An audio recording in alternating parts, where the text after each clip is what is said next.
আপনার পিছনে যদি বদনামকারী লাগে মুস্কি হেসে আলহামদুলিল্লাহ বলে ফেলেন। তাদেরকে আটকাতে যাবেন না, তাদেরকে বাধা দিয়েন না, তাদেরকে রাস্তা খুলে দেন। কর, আরো কর, বিনা বেতনে পাবলিসিটি কর। হাইপার হয়েন না, সাহস থাকলে সামনে আয়, এক বাপের সন্তান হলে দেখা কর, দরকারই নাই।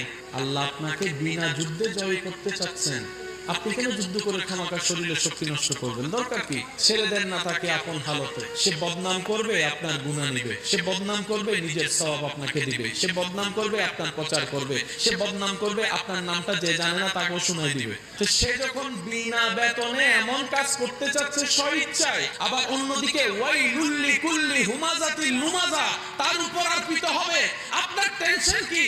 আপনার কাজ হচ্ছে রবের উপর ভরসা করে ধৈর্য ধরে বসে থাকা, আর কোনো কাজ নাই। করতে দেন দুশমনকে দুশমনের কাজ, করতে দেন আপনার চাচা যারাকে সম্পদ খাওয়ার কাজ, করতে দেন, করতে দেন।